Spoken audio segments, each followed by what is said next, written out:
नमस्ते, मैं सुनीता साहू, अतिथि व्याख्याता अर्थशास्त्र, गवर्नमेंट नवीन कॉलेज महाविद्यालय कुर्सीपार। आज मैं सेकेंड सेमेस्टर यूनिट 5 का 9 क्लास की समष्टि अर्थशास्त्र के बारे में बताऊंगी। 9 क्लास की समष्टि अर्थशास्त्र क्या होता है, इसके बारे में सबसे पहले हम देखते हैं इंट्रोडक्शन। 9 क्लास की समष्टि अर्थशास्त्र क्लास की विचारधारा के दृष्टिकोण से समष्टि आर्थिक स्थिरीकरण नीति की भूमिका के विषय में केन्सवादी और मुद्रावादी विचारों को अस्वीकार करने तथा उनमें सुधार करने का एक नया प्रयास है। केन्सीय अर्थशास्त्री अर्थशास्त्र की स्थिरता के लिए मांग प्रबंधन की राजकोषीय और मौद्रिक दोनों नीतियों के समर्थक है। वे सक्रिय हस्तक्षेपवादी राजकोषीय और मौद्रिक नीतियों के पक्ष में है। वे इन दोनों नीतियों को एक दूसरे का प्रतियोगी नहीं बल्कि पूरक मानते हैं, परंतु वे सुस्तियों की नियंत्रित करने के लिए विस्तारवादी राजकोषीय नीति पर अधिक निर्भर रहते हैं, जिससे अर्थव्यवस्था में थोड़ी या नहीं के बराबर वृद्धि होती है और बढ़ती बेरोजगारी का खतरा बना रहता है। किंतु वे तेजी और स्फीति को नियंत्रित करने के लिए मौद्रिक नीति के साथ साथ अस्फीतकारी राजकोषीय नीति को भी जोड़ देते हैं। इसके विपरीत मुद्रावादी मानते हैं कि अर्थव्यवस्था मूल रूप से स्थिर होती है और जब मूल दशाओं के कुछ परिवर्तन के कारण यह स्थित होती है, दीर्घकालिक वृद्धि पथ पर तेजी से लौटती है। विवेकाधीन राजकोषीय मौद्रिक नीतियों के प्रबल आलोचक हैं। स्फीति के लिए लोगों की प्रत्यक्षताओं को कम करने में सहायक होते हैं तथा इस प्रकार निवेश और वृद्धि के लिए एक स्थिर वातावरण बनाते हैं। अगला है इसका 9 क्लास की समष्टि अर्थशास्त्र क्या होता है। 1970 के दशक के उत्तरार्ध में जब केन्सवादियों के बीच विवाद में गतिरोध उत्पन्न हुआ तो क्लास की व्यष्टि अर्थशास्त्र पर आधारित 9 क्लास की समष्टि अर्थशास्त्र का उद्भव हुआ। इसका विकास अमेरिका में Robert Lewis, Thomas Sargent, Robert Barro तथा नील वैकस तथा इंग्लैंड में पैट्रिक मैनफोर्ड द्वारा किया गया। अगला है 9 क्लास की समष्टि अर्थशास्त्र निम्न सिद्धांतों या परिकल्पना पर आधारित है। यह प्रमुख रूप से 3 सिद्धांतों पर आधारित है। फर्स्ट है बाजार निरंतर समाशोधित, सेकंड है विवेकपूर्ण प्रत्यक्षताएं, थर्ड है कुल पूर्ति परिकल्पनाएं। इसमें फर्स्ट और जो थर्ड है परिकल्पनाएं क्लास की है, परंतु इनका विश्लेषण नया है। विवेकशील प्रत्याशाओं पर परिकल्पना पूर्णतः नहीं है, इसलिए वे सिद्धांत 9 क्लास की समष्टि अर्थशास्त्र का निर्माण करते हैं। अब इन तीनों पॉइंटों को हम अलग से विस्तार से देखते हैं। इसमें फर्स्ट देखते हैं बाजार निरंतर समाशोधित क्या होती है। इसमें 9 क्लास की अर्थशास्त्र मानते हैं कि अर्थशास्त्र में सभी बाजार निरंतर समाशोधित होते हैं। बाजारों में समाशोधित करने के लिए कीमतें और मजदूरी तत्काल ही समायोजित होते हैं। अर्थव्यवस्था अल्पकाल और दीर्घकाल दोनों में निरंतर संतुलन की स्थिति में होती है, जहां सभी बाजार समाशोधित होते हैं। अगला देखते हैं विवेकशील प्रत्याशाएं क्या होती है। विवेकशील प्रत्याशाएं वे होती हैं जो 9 क्लास की अर्थशास्त्र का एक सर्वाधिक महत्वपूर्ण सिद्धांत विवेकशील प्रत्याशा परिकल्पना है। इसे रेटेक्स परिकल्पना भी कहा जाता है, जो यह मानता है कि आर्थिक एजेंट, व्यक्ति, फर्म आदि अपने पास उपलब्ध सभी आर्थिक सूचनाओं का प्रयोग करके कीमत, आय जैसे आर्थिक चरों के भविष्य की मूल प्रत्यक्षताओं का निर्माण करते हैं।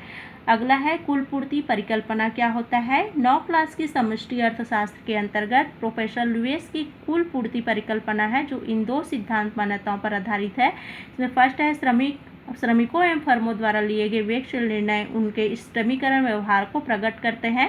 सेकंड, श्रमिकों द्वारा श्रम एवं फर्मों द्वारा उत्पादन की पूर्ति सापेक्षिक कीमतों पर निर्भर करती है। इस प्रकार कुल पूर्ति परिकल्पना श्रम एवं वस्तुओं की पूर्ति से संबंधित श्रमिकों तथा फर्मों को श्रमीकरण व्यवहार से ली गई है, जो केवल सापेक्षिक कीमतों पर निर्भर करती है।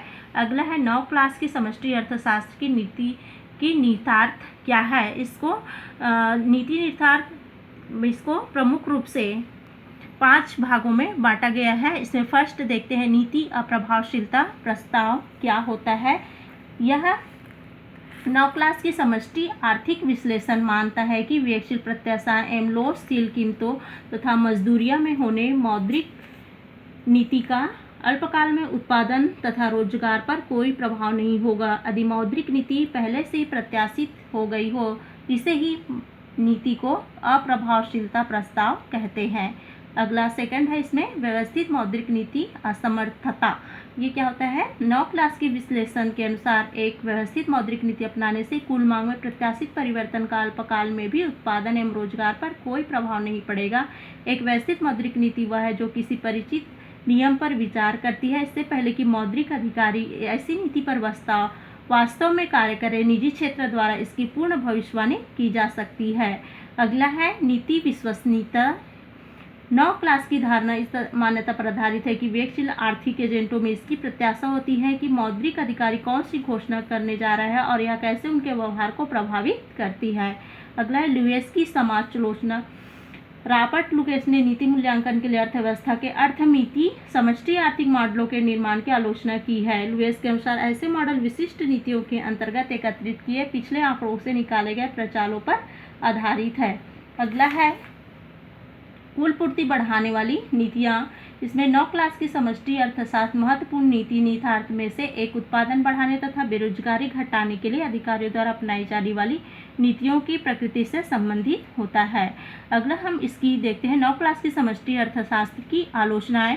इनमें प्रमुख रूप से 4 आलोचनाएं हैं। इसमें फर्स्ट है विवेकशील प्रत्याशा परिकल्पना अवास्तविक होती है। इसमें प्रथम इसके अंतर्गत खुले आम उपलब्ध सूचना से को प्राप्त करने, उसका परिचालन एवं प्रचार करने की लागत अधिक होती है, इसलिए अधिकांश आर्थिक एजेंट विवेकशील प्रत्याशाओं के आधार पर कार्य नहीं करते हैं। द्वितीय आलोचक का कहना है कि सरकार के पास उपलब्ध सूचना फर्मों तथा श्रमिकों के पास उपलब्ध सूचना से भिन्न होती है। थर्ड है यद्यपि सामान्य जनता एवं सरकार दोनों को उपलब्ध सूचना को समान स्रोत है, फिर भी कोई गारंटी नहीं कि प्रत्याशाएं विवेकशील होगा। चौथा इसको है खुलेआम उपलब्ध सूचना को प्राप्त परिश्रम एवं प्रचार करने की लागत अत्यधिक होती है, इसलिए आर्थिक एजेंट जो प्रत्याशाएं बनाएगी व्यवस्थित रूप से गलत होगी। इस प्रकार विवेकशील प्रत्याशा परिकल्पना अवास्तविक है तथा 9 क्लास की समष्टि अर्थशास्त्र जो इस पर आधारित है कमजोर नींव पर खड़ी दिखाई देता है।